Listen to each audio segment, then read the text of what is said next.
Morning, everyone. We're going to try and get a bit of conversation going here, and you've been having people speak at you for the last hour or so, and it's been quite informative. But part of today and part of the forum is about a bit of participation, a bit of advice from the floor. So various ways have been communicated on how you can participate. Texts, the old-fashioned way, throw the hand up. You can do the Chris Brown way and just yell out. We prefer you go in a bit of an orderly way. These people need no introduction, so I'm going to sort of skip on through. Names are up on the board. As the name indicates, this is about creating a spine for Sydney, a spine that's been missing for several hundred years. We have a vision for 3 cities.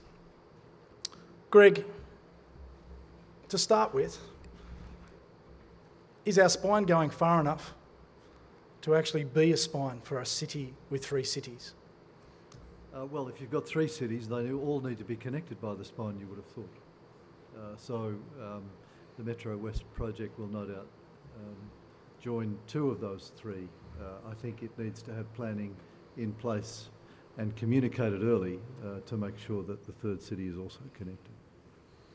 Patricia, what's at stake if we get it wrong? Wrong. Well, it'd be an extraordinarily missed opportunity, wouldn't it? But the vision is so strong that I think we see emerging, and that is that vision about the central city and the role that it will play into the future, and the connection then to the CBD in particular.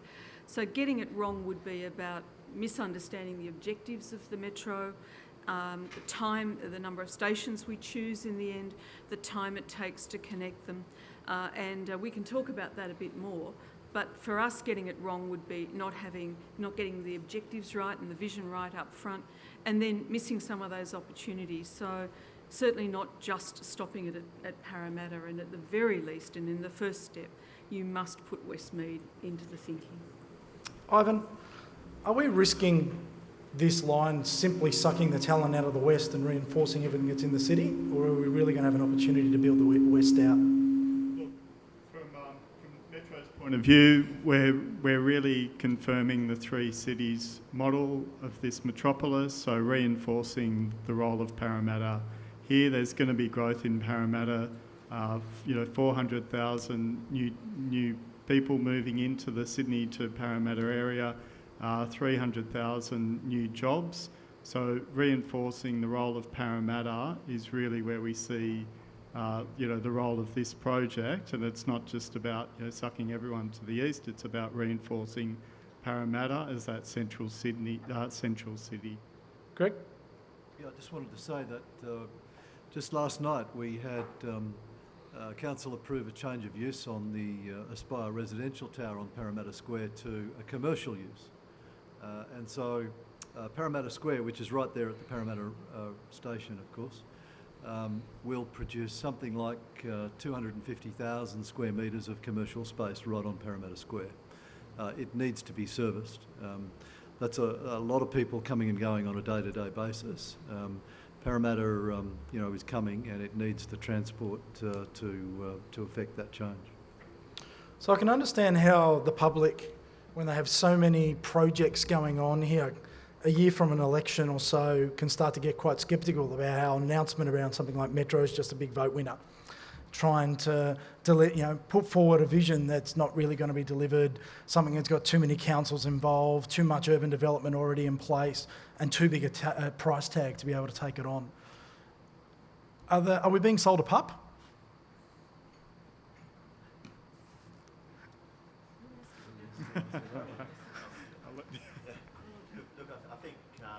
The starting point that everyone should take confidence from is the government's track record of getting projects off the drawing board and under construction over the last 6 years.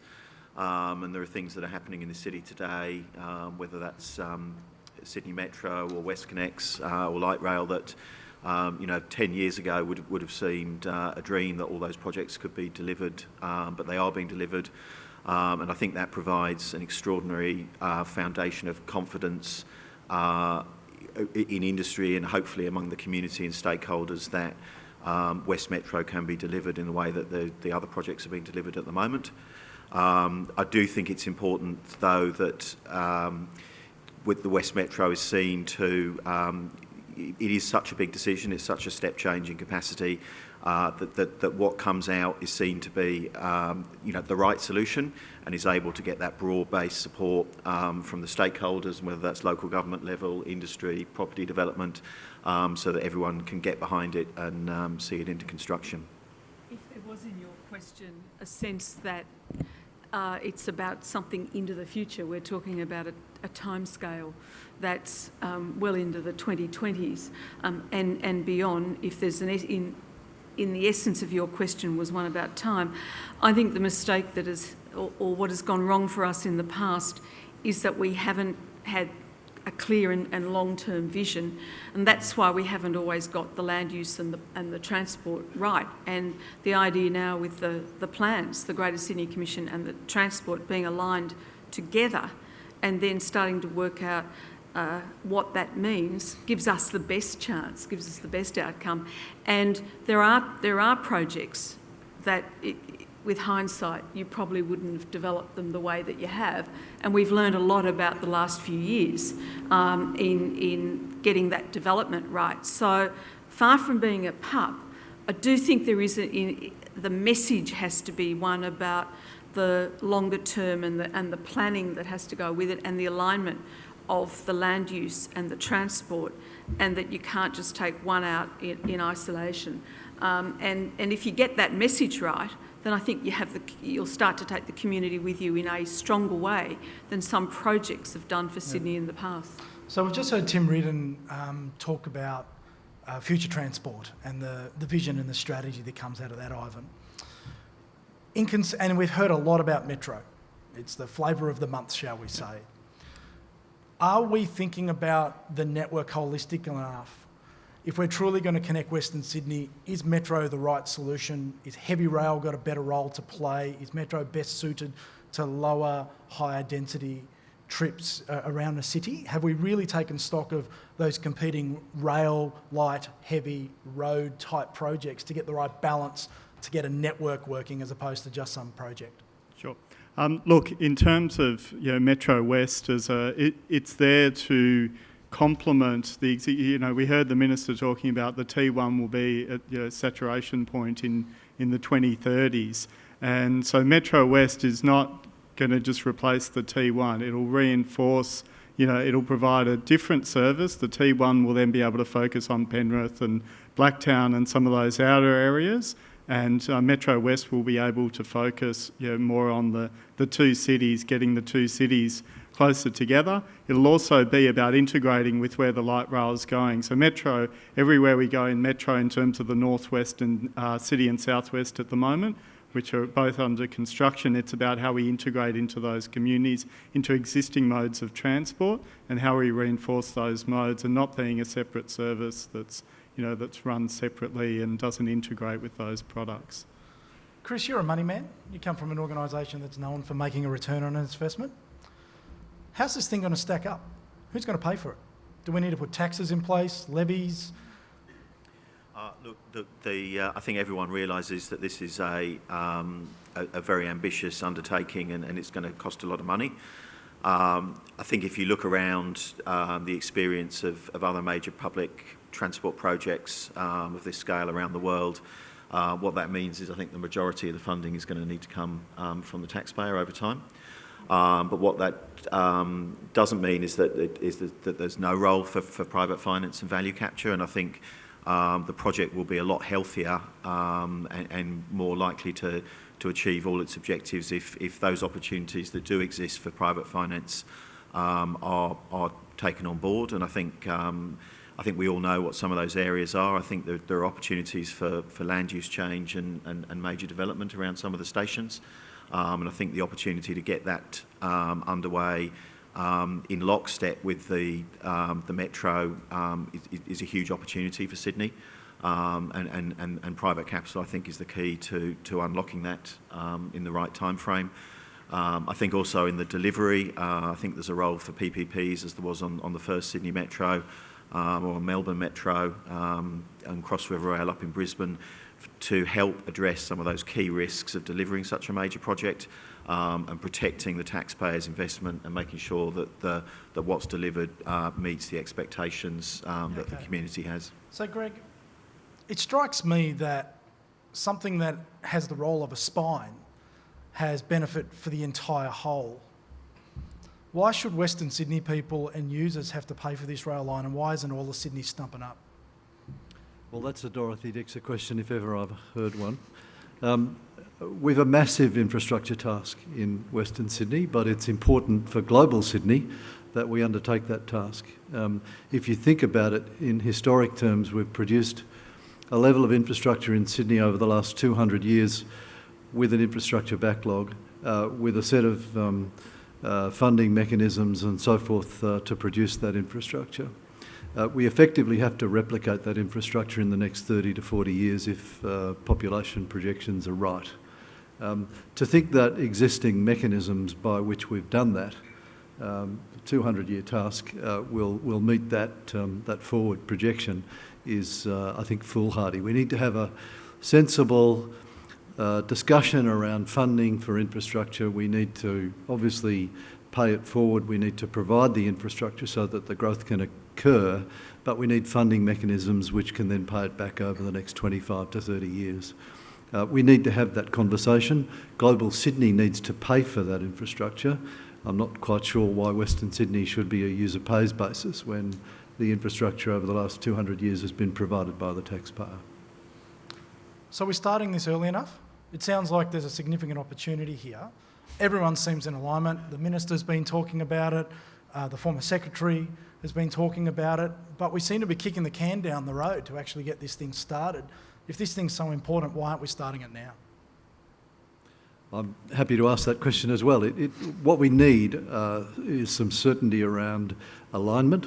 We need certainty around where the station boxes are going to be. Now, it could be that the project kicks off in 5, 7, 10 years' time, but we need the certainty now. We're building a city in Parramatta, talking with the guys down in SOPA, for instance, and those people, they need to understand where the station boxes are going there. We're in build mode right now, and so it seems dangerous, if you like, for us to be building buildings over perfect sites for station boxes without knowledge of where they're going to go. So we need planning to occur now, and then let's talk about, the timing. Patricia? We would certainly argue that it needs to be priority, and if it was at all possible, you'd move it up in a timescale. Having said that, one of the challenges we're going to face in Sydney increasingly over the next few years is simply our capacity in a skill sense to deliver the projects that are before us. And the last thing we'd want to do, particularly where we're now in competition with Melbourne and Brisbane, everybody's talking about the role of Metro, is that we don't price ourselves out of being able to develop these things because of the time scale.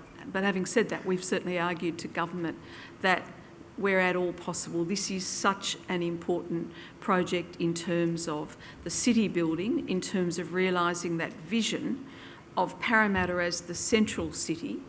And for us, that would mean a really strong focus around the administrative city of the state, and there's a very clear role that it can play there.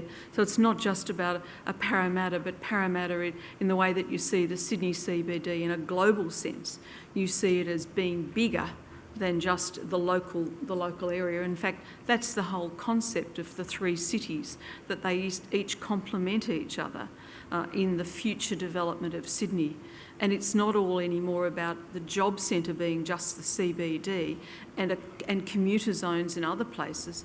It is economic hubs that are in different places. And Parramatta will be an economic hub par excellence if we can get those connections. So one of the things that strikes me being, if you read the Telegraph, and which all of us should be, by the way, it's a plug for Andrew Canal, Sydney seems to be a pack of whingers who want everything but don't want to go through the pain of getting anything. Are we actually mature enough as a city to actually get our councils, our communities and our workers to go through the pain of actually delivering a line like this? Or is it really going to be not worth the challenge? Yes. It's worth the challenge. We're a pack of whingers. Yeah. But But there is enough people, what it has been lacking perhaps is enough people standing up, giving the leadership and giving the support. Having said yes, I think we are a pack of whingers and we want the gain without the pain so often. But the fact is, you start to see all of those people walking around the CBD here, as you have for the last few years, around the development at Barangaroo and in their high-vis vests and the cranes on the horizon. You know, they've got secure jobs they're going to every day, and I think that message permeates out through their families and friends, and I think we shouldn't underestimate the power of the community to talk about that. Okay. Maybe it's just the media that are the whingers. Greg, quick comment? I think it's about communication as much as anything. We need to tell people what's going on. I think much of the disruption here in the city has been dealt with pretty well by people. They've changed their transport habits, they've changed the way in which they operate on a day-to-day basis, and they did that because they were told that it was going to occur. Some of my teams here, they'll have been disappointed by me not saying, we're building Australia's next great city in Parramatta. That's a tagline, yes, which describes our vision and our purpose, but it also is an excuse for people as we're doing it, because we're going to make a lot of mess, we're going to make a lot of noise, and it's going to be terribly inconvenient.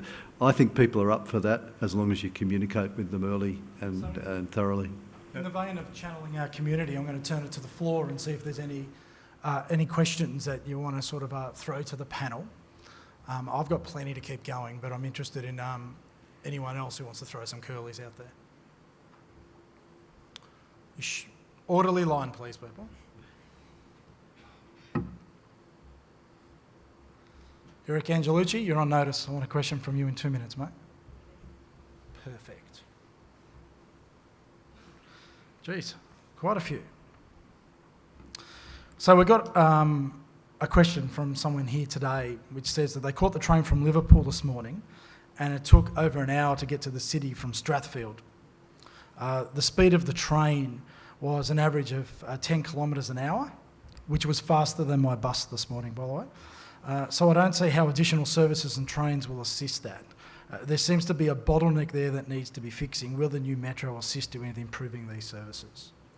Ivan, I'll take that as a question to the Transport Man. Yep. So, I mean, we heard from Tim Reardon this morning in terms of long-term transport plan 2056. So that's looking at, a whole network-wide solution to exactly what you mentioned. In terms of, today in the steel spine, the West Metro will, provide that efficiency, timely service, turn up and go service that currently we don't have with a timetable service. So it'll, absolutely it'll provide a major impact, and it will provide people with choices on the T1 line for the T1 or to go on the West Metro line. So from a West Metro point of view, it's not the answer to all the solutions, but it's, a really important step ahead for the network. So something that strikes me, having heard many people talk about the opportunity of the airport and the need to connect Western Sydney to its airport through the north and south corridors and an alignment there which is currently lacking. It seems to me that that's going to cost several $1 billion. This is going to cost several $1 billion. Can we afford to do both? And can we afford to not do one of them?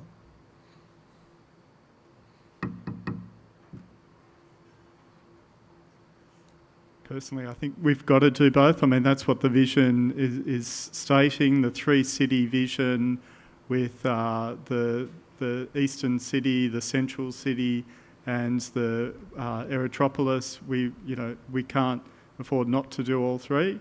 All the two. But obviously, timing and priorities, will be decided. So how are we going to avoid me and my cousins, who own a couple of properties around the place, starting to go, right, we're going to start buying along the corridor, land banking and waiting for a nice big Transport for New South Wales negotiation to come along to buy our land to reserve it? What are we doing to make sure that we don't end up with outrageous corridor costs to be able to make this work? And Chris, it's in your interest as much as anyone else, as someone who wants to finance these things. I think the answer is to get certainty as soon as possible around what the corridor is, and for the government then to acquire land in those corridors. Clearly, if you look at Sydney land values over the time, the longer you wait, the more costly it will be. We do have to recognise, though, landowners do have rights. And so, coming in and trying to take those rights Isn't away... that just some legislation away from being Yeah. removed? It's just compulsory acquire the lot? Well, that is one of the ways that government can do it, but I think the better way is that corridor identification, and then progressive acquisition of the land in the corridor, on a timely basis. I think going back to the previous point around, is it an either or? I think it's essential that the overall plan does encompass those three cities. I mean, the Greater Sydney Commission have done a huge amount of work. That's certainly got quite a buzz around town in terms of that three-city model. And if or when Metro comes out, it will necessarily be the flagship infrastructure project in the state. And I think it needs to just pass that test for someone, in 5 or 10 seconds can just pick up how it fits into that three-centre strategy. Right.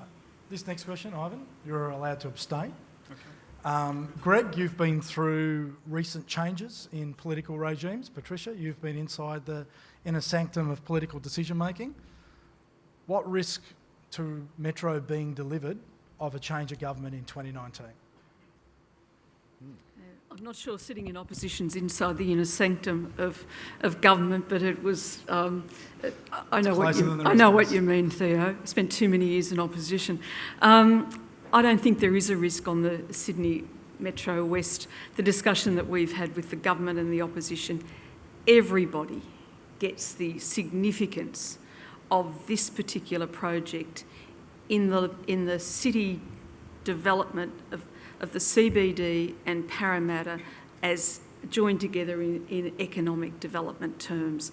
Now, and in fact, I think both of them will be standing as one on this project. And the only thing that might change is that there'll be a push as to who could say they're going to deliver it in a time sense first.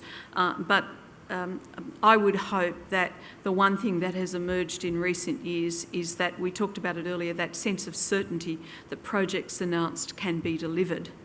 And the one lesson for all governments into the future is about getting that planning and delivery right. And we can't ever go back to where we were some years ago, and that sounds like an awfully a political statement coming from me, but we can't allow our reputation to ever be caught again by projects announced and not delivered. And I certainly think this project has the buy-in of everybody, because the economic reality of what can be delivered is clear to all. Greg? Chloe. Yeah, I just really echo those thoughts. For the first time, we've got land use planning and transport planning in what seems to be lockstep, and I think that's a fantastic step forward. Whilst we're making incredible progress in Parramatta, Parramatta's future is not assured. Its place in global Sydney as the central city is not yet absolute. What will make it absolute is the Metro West project and a commitment by state government to producing that steel spine. Once we get that, I think it's we're a given. We're off to the races. We will be the central city, which is in that vision, and that vision seems to have bipartisan support. So everyone, you've heard it here. This project can't fail. It's too important. All sides of government want to make it work. Private sector are ready to stump up the money. All of Sydney's willing to pay to deal with a legacy that should have been dealt with years ago. And quite frankly, we'll be running on a train sooner than later. Please thank the panel.